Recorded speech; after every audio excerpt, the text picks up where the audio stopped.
Welcome, everybody. This is Miriam Bellamy. I'm the founder and director of Whole Family Neurofeedback.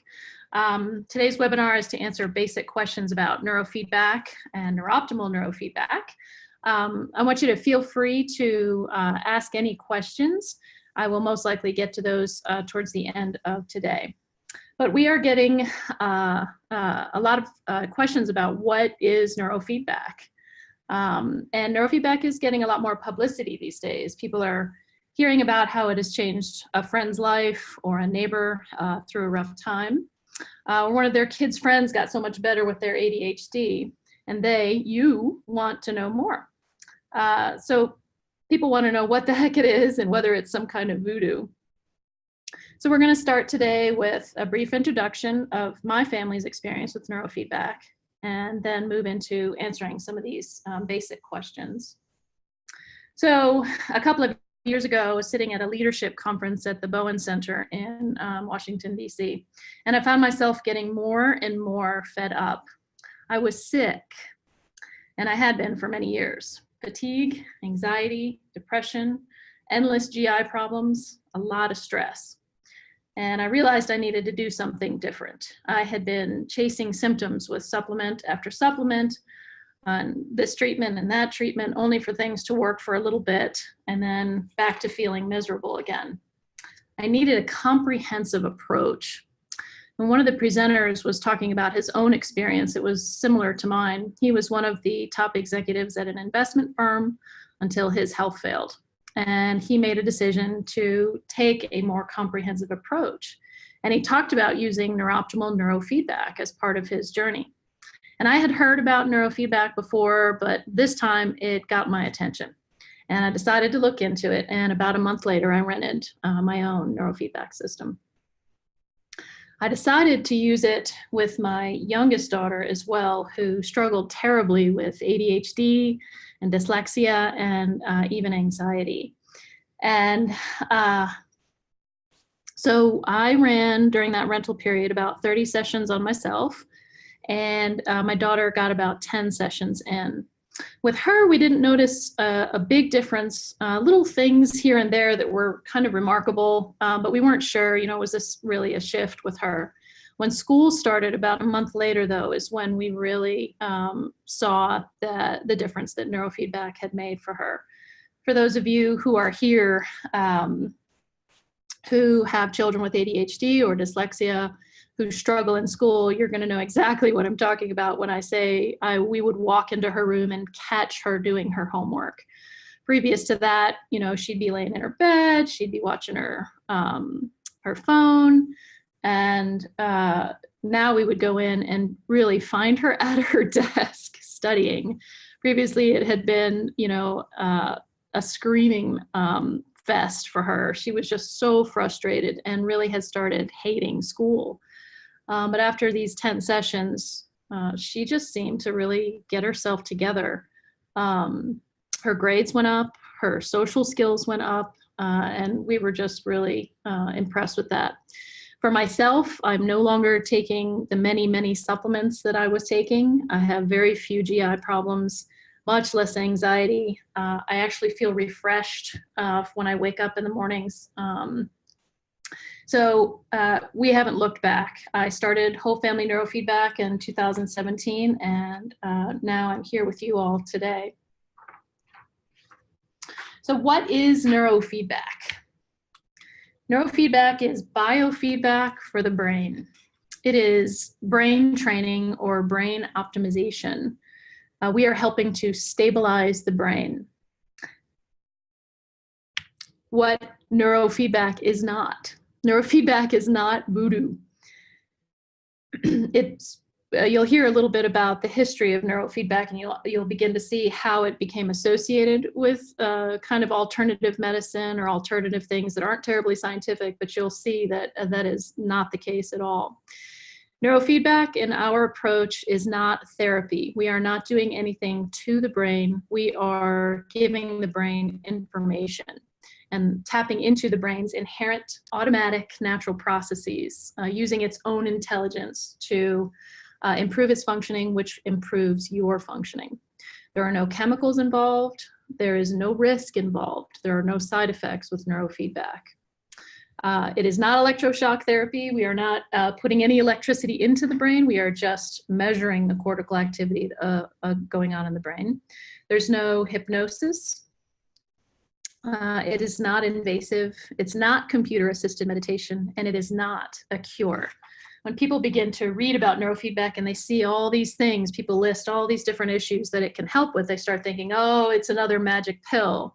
And that is not the case. It is a very powerful tool. What happens is when you begin to stabilize the brain, you see a whole cascade of impact. ADHD, folks who have suffered seizures and strokes, anxiety, depression, insomnia, all these things begin to stabilize. So we're not curing any of these things, but it's a very powerful tool to help people deal with these things.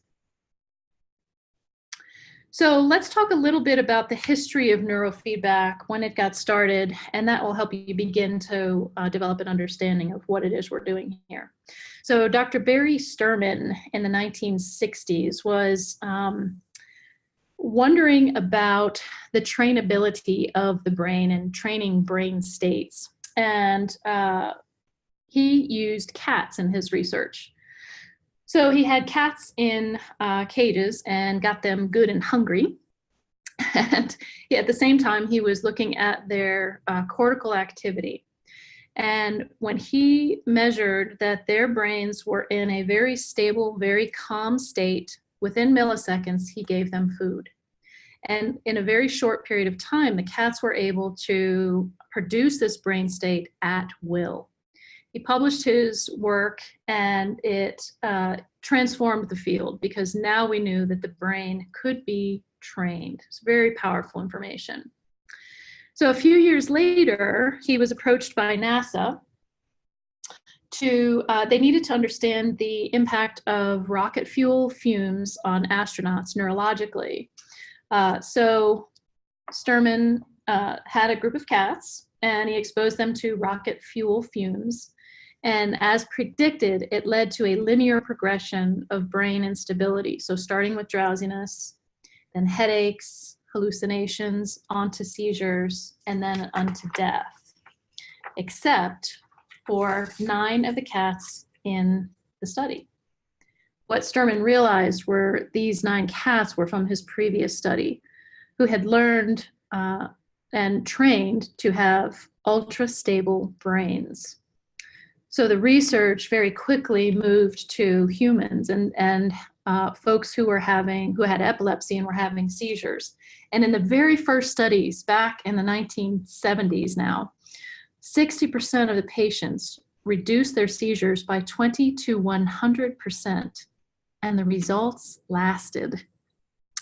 And as a result, NASA started training their astronauts to control their brain's SMR rhythms. And neurofeedback is still a part of NASA's astronaut training today.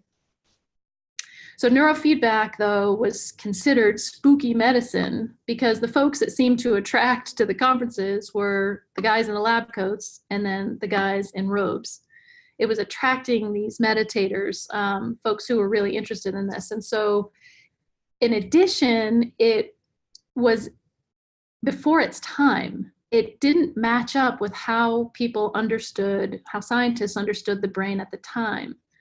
So they just thought it was spooky. It was, not real medicine or not real science. But the medical field now, neuroscience is now catching up to neurofeedback because we're beginning to understand the brain and how it actually works. And we're understanding now that neurofeedback isn't spooky at all. It's no longer experimental. And just like computers used to take up huge amounts of space, it's the same thing that's occurred with neurofeedback. We can now ship a neurofeedback system to your door, and it does not take an extremely advanced practitioner to conduct neurofeedback. You can do it actually in your own home now because the science has advanced so much. So what is the science? How can we understand the process? So Valdine Brown, Dr. Valdine Brown is the co-creator of neurooptimal neurofeedback. And he shares this understanding of how the brain works that I think is very, very helpful in understanding neurofeedback. He says, you don't need to teach a child to crawl and then stand and then walk. They figure it out by exploring. And in fact, we can really get in their way if we try to teach them. They figure it out. You just need to provide a safe environment for them to figure that out. How do they figure it out? What are the brain processes involved in a child learning to walk? And here's where neurofeedback and understanding neurofeedback can be very, very helpful. It's the core of how the brain works. The central nervous system does two things really well. It detects difference, and it works to minimize its discomfort. So with neurooptimal neurofeedback, what we're essentially doing is holding a mirror up to the brain when the brain is about to change states in an unstable way. We give it that feedback right in that moment. We present information about what it has just done. So we're helping the brain to detect difference. And once the brain sees that and sees something that's inefficient or something that is, quote, uncomfortable for itself, it shifts itself. It's just like learning to walk. The brain finds its own optimized path. So when you begin to understand the core of how the brain works, you can start to begin to understand how neurofeedback works. We are detecting difference, and the brain is detecting difference, and the brain is minimizing its discomfort. Anxiety is uncomfortable for the brain. Seizures are uncomfortable for the brain, and we're just alerting the brain to itself. So what happens in a neurofeedback session? So we start by attaching two sensors to the scalp, two to the right ear and one to the left ear, while the clients are listening to music.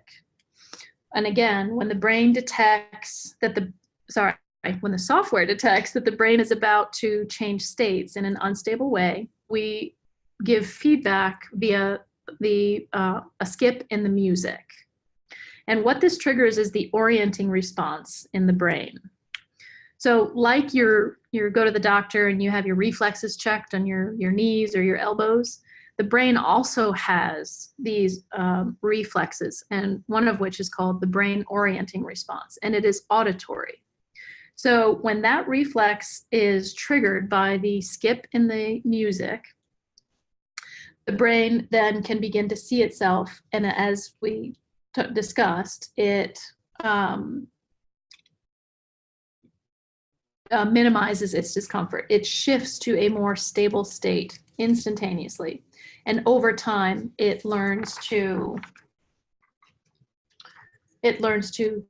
stay in that more stable state. It's just like a deer in the woods hearing a stick break. All of a sudden, that deer is in that present moment. And the same thing happens with the unconscious automatic processes in the brain. So what does a session feel like? For most people, it is very relaxing. Some people sleep, and some people don't feel anything. What can people do during a session? As I said, meditate, sleep. A lot of people will play on their phones. Sometimes people do work. We do try to encourage people to just try to relax and have the brain in kind of a passive state.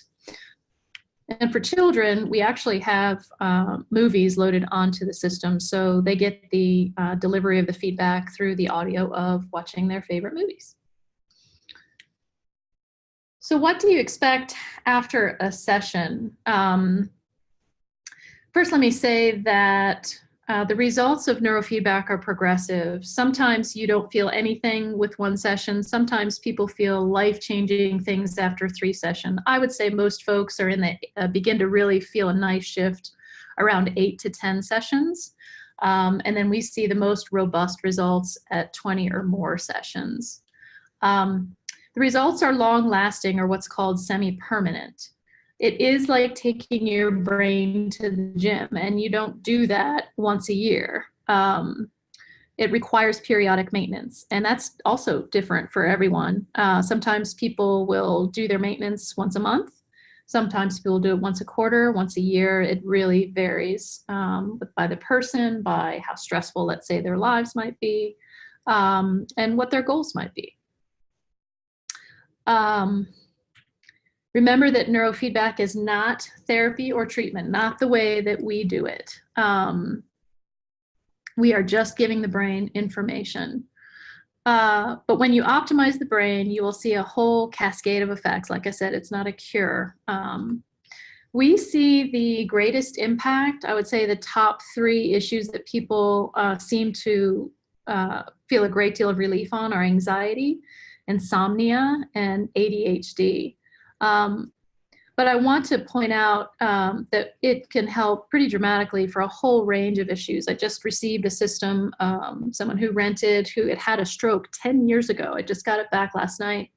And he reported that he has about 50% improvement of his motor skills on the left side of his body, which he's very happy about, among several other improvements that he had. So it helps any brain that is connected to.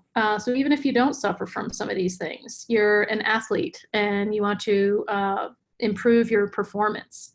Right now, Whole Family Neurofeedback is a sponsor of Sugar Beets, and that is a pro women's cycling team in Fort Collins, Colorado. The Dutch Olympic rowing team is using neurooptimal neurofeedback also to optimize their performance. So there are a whole range of uses. Anytime you could see that there would be a benefit to optimizing the brain, then that's a good brain for neurofeedback. So I do see that we have a couple of questions that came through. The first one, which is a pretty common one, says, do I need a brain map? So that is a great question, and I've kind of been alluding to it through the webinar, but a brain map, let me just say, there are 2 kind of main approaches to neurofeedback. One is linear neurofeedback, and that is where you do require a brain map. A brain map is essentially a picture or a snapshot of your brain in a moment in time. With neurooptimal neurofeedback, we actually do something called dynamic thresholding. So we do not require a brain map. What we do is have an assessment of the brain moment by moment. We view the brain as a dynamic system. So one snapshot in time really isn't going to be give a very good indication of what's actually happening in the brain. With neurooptimal, we are doing that dynamic thresholding. We're looking at the brain moment by moment and basing the feedback on that. So the answer, Lisa, is no, we do not need a brain map with neurooptimal neurofeedback. All right, and it looks like Luke is asking, what are the side effects? That is another one of the benefits of dynamic neurofeedback, is there are no side effects. So let me explain that. Again, with linear neurofeedback, when they take the brain map, they make an assessment as to what they think the brain needs. And they base the program or protocol on what they think it needs. And with that, you can result quite a number of side effects. People will re-experience traumas sometimes, have real increases in difficulty and anxiety or depression. And the practitioner really needs to be experienced, and they really need to be on top of things to be able to modulate what's happening with that client. With us, with neurooptimal neurofeedback, again, we are assessing the brain moment by moment, and we are not telling the brain to do anything. We are not pushing the brain. We are simply giving the brain information, and the brain is deciding what to do.